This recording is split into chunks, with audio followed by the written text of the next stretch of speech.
कार्यक्रम, और मुझे बताया गया है कि करीब 1100 से अधिक लेखक इसमें भाग लेने वाले हैं। ये कोई छोटा आंकड़ा नहीं है। वैसे 1100 आंकड़ा शुभ है, लेकिन ये छोटा आंकड़ा नहीं है, बहुत अच्छा आंकड़ा है 1100। ऐसे शुभ अवसर पर उपस्थित हमारे अध्यक्ष साहित्य अकादमी माननीय माधव कौशिक जी, हमारे उपाध्यक्ष साहित्य अकादमी श्रीमती कुमुद शर्मा जी, हमारे सचिव साहित्य अकादमी श्री के श्रीनिवासन राव और चंद्रशेखर कंबार साहब भी पूर्व अध्यक्ष साहित्य अकादमी यहाँ उपस्थित नजर आ रहे हैं। हाँ, और हमारे बीकानेर से मधु जी आचार्य भी नजर आ रहे हैं, यहाँ दिख रहे हैं। साहित्यकारों की जो एक भावना होती है देश के निर्माण में, देश को बनाने में, समाज को बनाने में, परिवार को भी सुख में बनाने में और मनुष्य को भी संस्कारित करने में बड़ी अद्भुत एक कला लेकर के साहित्यकार जन्म लेता है। और मुझे तो कभी कभी लगता है कि वो साधक होता है। जो साहित्यकार है वो मुझे कभी कभी लगता है कि वो साधना का आदमी होता है। मैं जब समिति को देखता हूँ तो लगता है, मैं और साहित्यकारों को भी देखता हूँ, मिलता हूँ। मैं जैसे अगर बात करूँ मेरे क्षेत्र के, जैसे इस बार कहा कि बोलियों के लोगों को भी बुलाया, तो मैं अगर बात करूँ मेरे क्षेत्र के गणेलाल जी, मेरे क्षेत्र में अभी रहे नहीं, वरना नाम सुना, मैं मिलता था तो देखता था वो भी साधक है। तो मुझे याद आया एक कोट है माधव कौशिक जी, और वो हमारे किसी क्षेत्र के साहित्यकार ने दिया होगा, मुझे ऐसा लगता है। नॉर्थ का ही कोट होना चाहिए वो। अभी आपने साउथ में जो हमारे महान कवि हुए सुवर्ण भारती, जिसको हम भारतीयार कहते हैं, उनकी सबसे पहले किसी ने यहाँ कविता संगीत के रूप में प्रस्तुत की। वो भी बड़े कवि हैं, ऐसा मुझे जानकारी मिली। लेकिन राग बहुत अच्छी थी, आप ताली बजा कर उनका स्वागत कर सकते हो। ये साधना से आती थी, राग ऐसे नहीं आ सकती, वो साधना है। तो किसी कवि ने कहा, किसी साहित्यकार ने ऐसा कहा, माधव कौशिक जी, कि जब बरसात आती है, बरसात, रेनफॉल, तो प्रकृति खुश होती है। और जब इस धरती पर कोई साधक आता है तो संस्कृति खुश होती है। और मैं संस्कृति मंत्रालय का ही आदमी, इसमें खुश इतने साधक आए आपके दर्शन करके, मैं बहुत प्रभावित हूँ, खुश हूँ कि मैं अभी कहने वाला था, मुझे याद आया 26 जनवरी 1950 का वो दिन जब इस देश में संविधान लागू हुआ। तो टाइम क्या था, ऐसा कुछ लोगों में, कुछ कहते हैं ये समय था, कुछ कहते हैं ये समय था।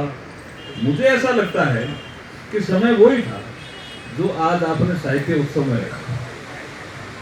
हाँ, वही समय था।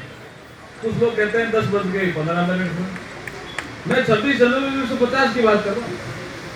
कुछ लोग कहते हैं 10:16 था, कुछ लोग कहते हैं 10:18। जब संविधान हमारा लागू और मैं जब आया था तो मुझे मधु जी कह रहे थे कि मैं बहुत भौंक कर रहा था। मुझे लगता है प्रकृति ने वही सहयोग बैठाया। तो क्यों बैठाया? हमारे कुमुद जी शर्मा जानती होंगी क्यों बैठाया, आपकी भी जानकारी मिला, हिंदी का विषय इसलिए कि हम गणतंत्र में प्रवेश कर गए 75वें साल में। ये गणतंत्र का 75वां साल है, अमृतकाल है। और 10:18 अधिकतर लेखक ऐसा मानते हैं, साहित्यकार, इतिहासकार मानते हैं कि 10:18 पे भारत में 26 जनवरी 1950 को संविधान लागू हुआ था। तो 26 जनवरी 1950 में लागू हुआ। 26 जनवरी 1924 में हम 75 साल में प्रवेश कर गए। तो हमारा गणतंत्र भी 75 साल का हो गया। और इस गणतंत्र के 75वें साल के अवसर पर आप इतना शानदार कार्यक्रम कर रहे हो और उसी समय कर रहे हो जब हमारा संविधान लागू हुआ था, उसी समय कर रहे हो। इसके लिए आपको बधाई और शुभकामनाएं। साहित्य से आपने जैसे कहा कि हम बहुत सीखते भी हैं।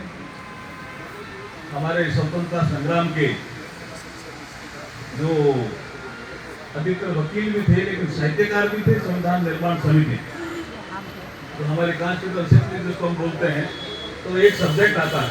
मैं सोचता हूँ कि इसके जो आप करीब 190 सेशन रखोगे, 6 दिन ये साहित्य उत्सव चलेगा और 175 भाषाओं में इसमें 6 दिन तक 190 सेशन में अलग अलग सब्जेक्ट होंगे। लेकिन एक सब्जेक्ट मेरे ध्यान में आ रहा है कि जब संविधान लिखा जा रहा था, बाबा साहब भीमराव अम्बेडकर ड्राफ्टिंग कमेटी के चेयरमैन थे, तो एक विषय लंबा था कि संविधान लिखते समय फंडामेंटल राइट, ये बहुत महत्वपूर्ण एक चैप्टर है और वो भाग 3 में आया, बड़ा चैप्टर।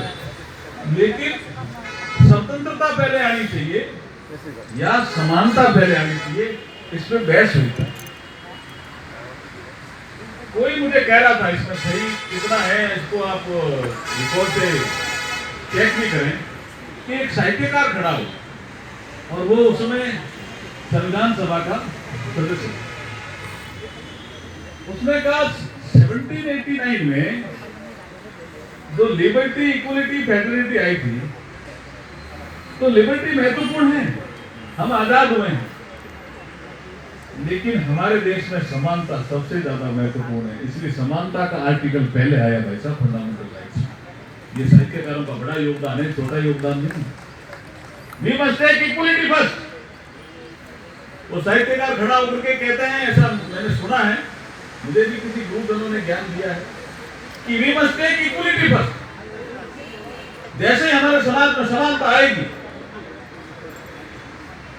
स्वतंत्रता को हम अक्षुण्ण रख पाएंगे, ये हमारे में ताकत आएगी। इसलिए आर्टिकल 14 से 18 तक समानता है और 19 में फिर स्वतंत्रता शुरू होगी, जिसको व्यक्ति की गरिमा, ये सब विषय जो हम कह रहे हैं, रूल ऑफ लॉ, ये उसके पार्ट है। तो हम गणतंत्र के 75वें साल में ये साहित्य उत्सव कर रहे हैं, जिसका आपने नाम दिया फेस्टिवल लेटर। बहुत ही सुंदर ये कार्यक्रम है और मैंने तो मेरे जीवन में भी साहित्य से बहुत सीखा है। मैं, कुछ लोग कहते हैं कि आप कड़वा नहीं बोलते, आप मीठा बहुत बोलते, तो मैंने तो साहित्य से सीखा, साहित्य से सीखा। कागा किसका मन हरे, मतलब हरे में चुराता है क्या? कागा अगर बोलता है तो किसी का मन चुराता है क्या? ऐसा तो है नहीं। और कोई भी उसी जैसी है, तो वो साहित्यकार कहता है कि कागा किसका मन हरे और कोई किसको दे, एक जिज्ञा के कारण जग अपना कर ले। ये साहित्य हमें सिखाता है। सिखाता है कि नहीं सिखाता? मीठा बोलना सिखाता है कि नहीं सिखाता बताओ? और साहित्य हमें मानवता भी सिखाता है कि मानव धर्म श्रेष्ठ, मानवता सबसे श्रेष्ठ है।